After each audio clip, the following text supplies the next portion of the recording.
For many narcissistic personalities, sex is not primarily about intimacy. It is about power. That distinction changes everything. In healthy relationships, sexual connection grows out of emotional safety. It deepens trust. It reflects mutual desire and shared vulnerability. But when narcissism drives the dynamic, sex often becomes a tool, a carefully deployed strategy designed to establish control, secure admiration, and create attachment that benefits them more than it nourishes you. In the beginning, this can be incredibly confusing because it does not look manipulative. It looks intoxicating. The chemistry may feel explosive.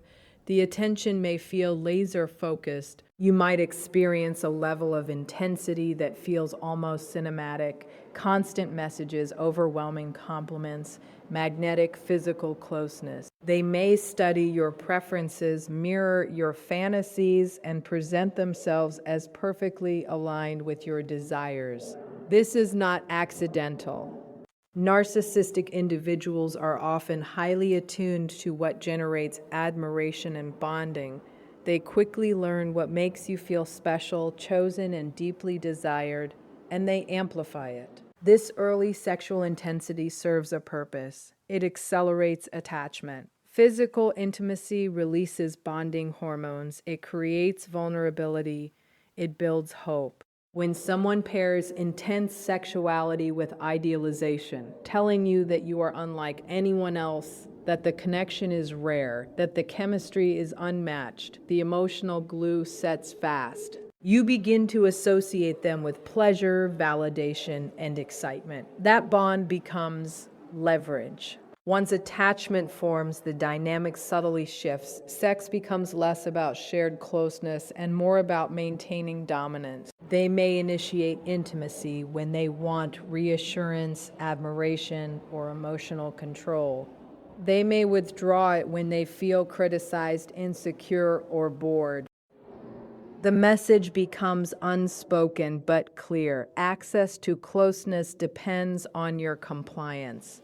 Your desirability becomes something they grant or revoke. Power in this context does not always look aggressive. It can be quiet. It can show up as controlling the timing, the frequency, or the emotional tone of intimacy. You may notice that your needs rarely guide the experience. Conversations about mutual satisfaction may be dismissed. Vulnerability may be avoided. Emotional depth may feel absent. Instead, the encounter revolves around performance, conquest, or validation. If you express a need for emotional closeness connected to physical intimacy, you may be labeled too sensitive or too demanding. Slowly, you begin adjusting yourself to keep the connection alive. What makes this especially disorienting is that narcissistic sexuality can be charismatic. Confidence can be mistaken for competence. Boldness can be mistaken for passion, but underneath that surface often lies a fragile ego that relies on sexual validation to feel powerful. Each conquest, each expression of desire from you becomes proof of their worth. It is less about sharing pleasure and more about collecting affirmation. Over time, you may notice a pattern. Intimacy peaks when they feel secure in your admiration and dips when they sense independence or emotional distance. If you assert boundaries, the warmth may cool. If you challenge them, affection may be withheld. Sex becomes transactional, an invisible exchange where your compliance fuels their attention. The painful irony is that you may start equating sexual access with emotional approval. If they initiate intimacy, you feel reassured. If they don't, you feel anxious. Your nervous system begins linking your worth to their desire. This is where power solidifies. When your sense of value becomes tied to their attention, they hold the psychological advantage. But true intimacy does not require imbalance. It does not require one person holding the emotional thermostat. Healthy sexuality involves mutual initiation, shared vulnerability, open communication, and consistent respect. There is room for both partners' needs. There is no silent scorekeeping, no strategic withdrawal, no subtle punishment. Understanding that sex can be used as power within narcissistic dynamics is liberating. It allows you to reinterpret the past. The intensity was not proof of destiny. The withdrawal was not proof of your inadequacy. The control was not passion. It was positioning. When you recognize that dynamic, you begin separating your worth from their behavior. You realize that genuine intimacy feels steady, not strategic. It feels collaborative, not controlling. And most importantly, it never requires you to shrink in order to be desired. One of the most destabilizing dynamics in a narcissistic relationship is the shift from idealization to devaluation, and nowhere does that shift feel more confusing than in the bedroom. In the beginning, intimacy can feel extraordinary. You may experience a level of attentiveness that feels almost surreal. They seem fully present, deeply engaged, eager to please, intensely connected. They may tell you that no one has ever understood them the way you do. They may describe the chemistry as unmatched, once in a lifetime. The physical connection feels electric, but it is paired with words that elevate you. You are not just desired, you are chosen. This early phase creates a powerful imprint. The combination of emotional praise and sexual intensity forms a bond that feels both passionate and meaningful. You may interpret their enthusiasm as evidence of compatibility, depth, or even destiny. They may move quickly, escalating intimacy at a pace that feels thrilling but slightly overwhelming. Yet because the experience feels so validating, you lean in rather than slow down. The idealization phase is designed to make you feel special, uniquely captivating, uniquely valued.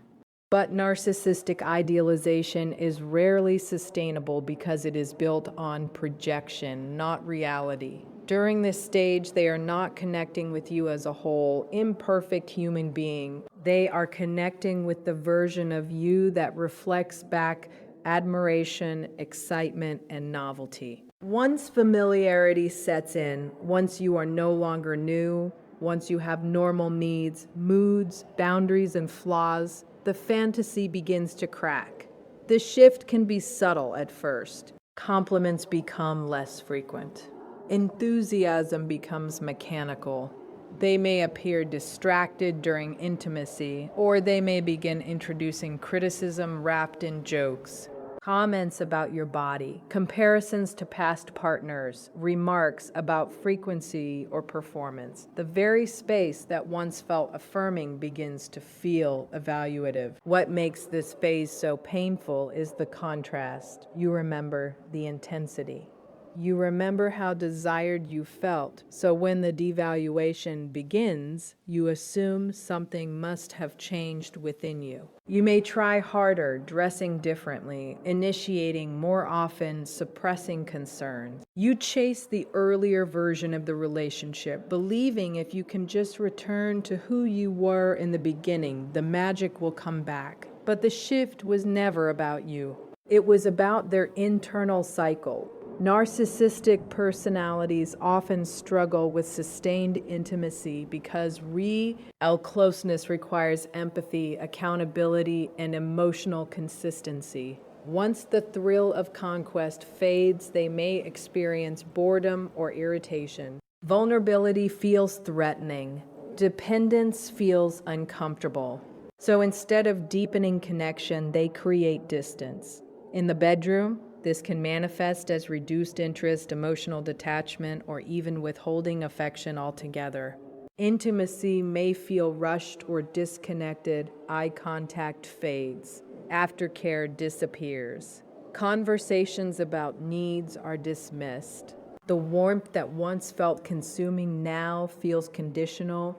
You may find yourself walking on eggshells, afraid that expressing dissatisfaction will push them further away. Sometimes devaluation becomes overt. They may criticize your desirability, question your attractiveness, or imply that others are more exciting. This is not random cruelty, it is control. When your confidence decreases, your anxiety increases. When you feel insecure, you are more likely to seek reassurance from the very person destabilizing you. The cycle feeds itself. The tragedy is that you begin internalizing their withdrawal as proof of your inadequacy. You forget that healthy attraction does not evaporate the moment novelty fades. In secure relationships, intimacy evolves. It becomes less performative and more connected. It deepens rather than diminishes. The idealization to devaluation cycle keeps you trapped because you are always comparing the present to the past. You hold on to the memory of how it felt in the beginning, hoping that version will return permanently. But that early intensity was not the baseline, it was the hook. Recognizing this pattern is transformative. It allows you to see that the loss of passion was not a reflection of your worth, beauty, or effort. It was the predictable arc of a dynamic rooted in ego rather than intimacy. When you stop chasing the fantasy of the beginning, you free yourself from the confusion of the middle live. Real connection does not swing between worship and withdrawal. It does not make you feel extraordinary one month and invisible the next. True intimacy is steady, it is respectful, it does not require you to earn back the affection that was once freely given. One of the most psychologically powerful tactics in narcissistic sexual dynamics is withholding combined with intermittent reinforcement. This pattern does not always announce itself loudly. It creeps in slowly, often after the idealization phase has already secured your attachment. At first, intimacy may have felt abundant and exciting, but over time, it becomes unpredictable. And unpredictability is not accidental, it is conditioning.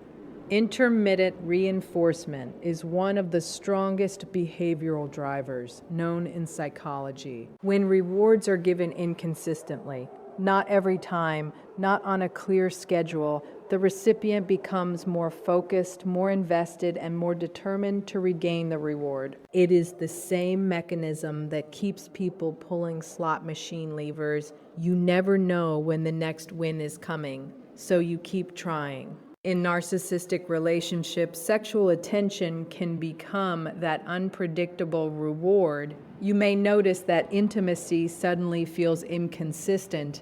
One week they are affectionate, attentive, and engaged. The next week they are distant, distracted, or uninterested. There may be no clear explanation. When you ask, they may blame stress, fatigue, or even you. You begin searching for patterns. Did you say something wrong? Did you gain weight? Did you become too emotional? Your mind starts scanning for solutions because the unpredictability creates anxiety.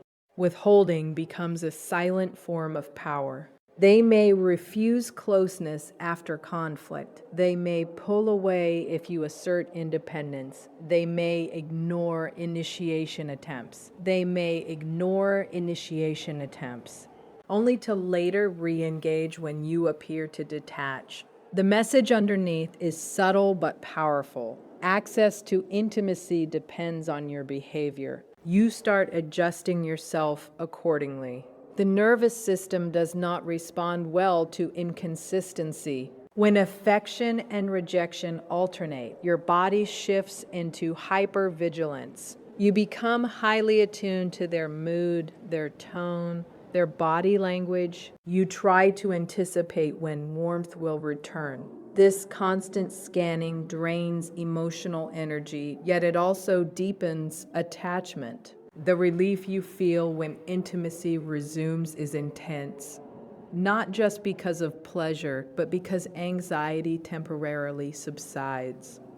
That relief strengthens the bond. Over time, you may find yourself working harder for less, initiating more often, suppressing complaints, avoiding difficult conversations. You may lower your standards just to restore closeness.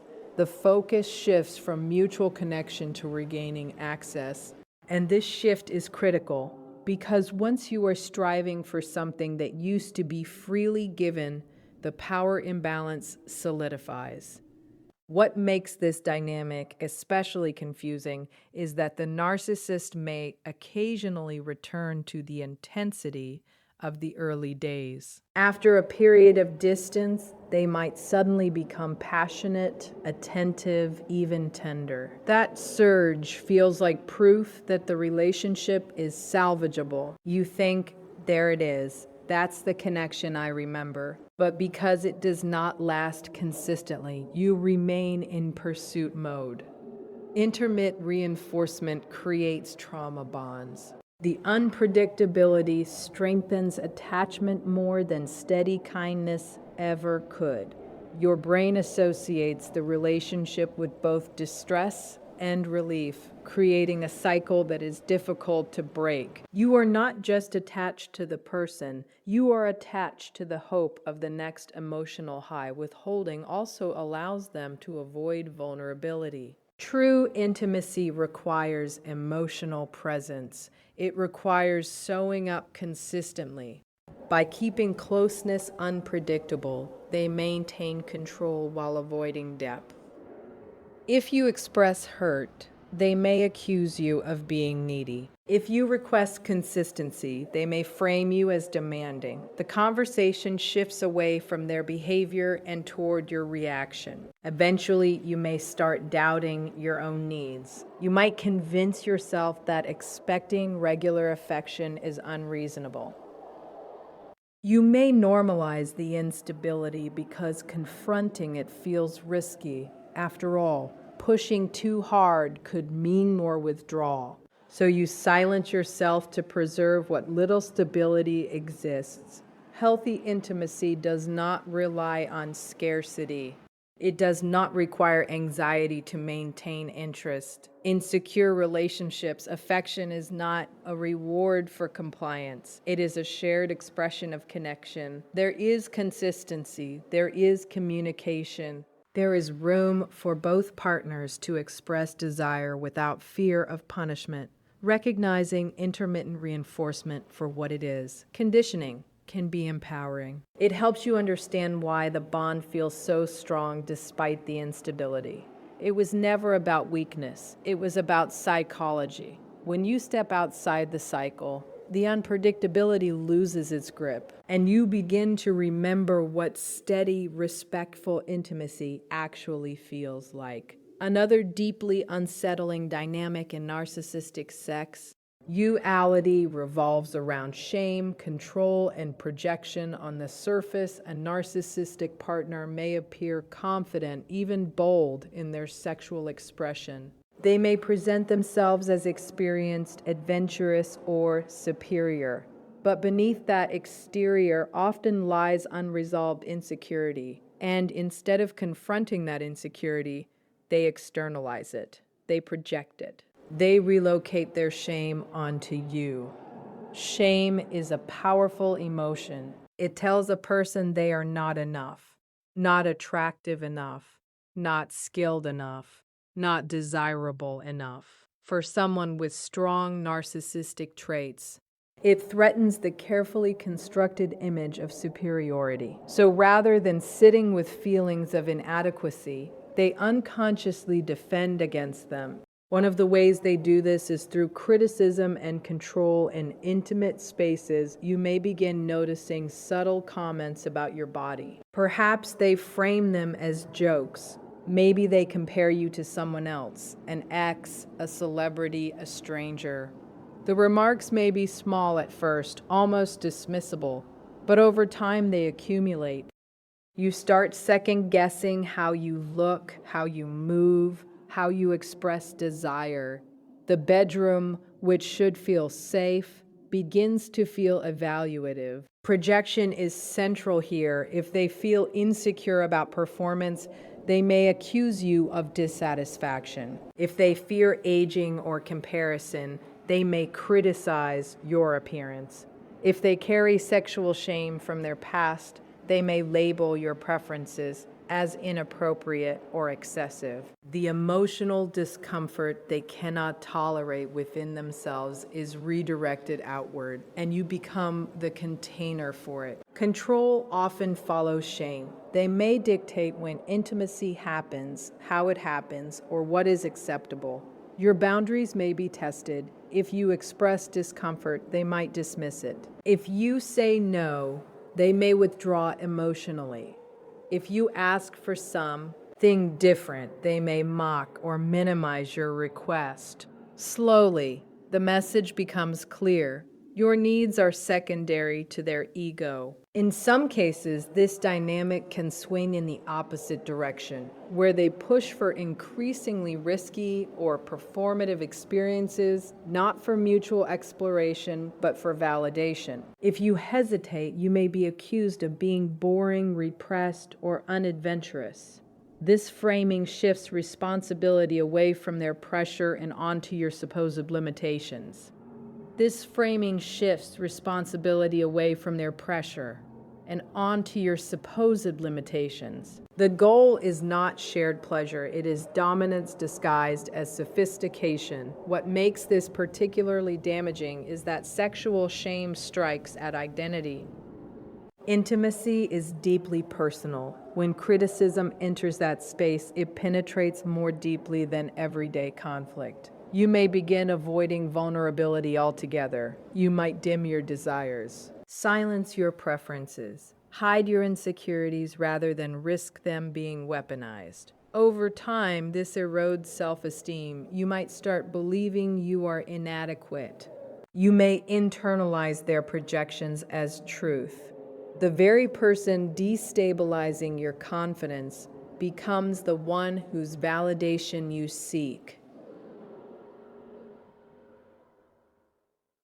This reinforces the imbalance. If they occasionally offer praise after periods of criticism, that praise feels even more powerful because it temporarily relieves the shame they helped create. Healthy sexuality does not thrive in an atmosphere of humiliation or coercion. It requires emotional safety. It requires mutual respect for boundaries. It allows both partners to express desires without fear of ridicule. There is space for curiosity without pressure, for feedback without cruelty, for growth without control. When shame and projection are present, intimacy becomes a hierarchy rather than a partnership. One person evaluates, the other performs. One person controls, the other adapts. This is not connection, it is insecurity playing out B. Hind closed doors. Understanding projection is liberating because it shifts the narrative. The criticism you endured may not have been an accurate reflection of you at all. It may have been a mirror of their unresolved fears. Recognizing this allows you to begin separating your identity from their distortions. Reclaiming your sexual confidence after such dynamics takes time. It requires rebuilding trust with yourself. It involves honoring your boundaries without apology. It means recognizing that your body, your preferences, and your pace are valid. When shame is no longer accepted as currency in intimacy, control loses its grip. True closeness cannot coexist with humiliation. It grows where respect lives. And once you understand that, you stop accepting projection as truth, and you start rediscovering your own voice in spaces where it once felt silence.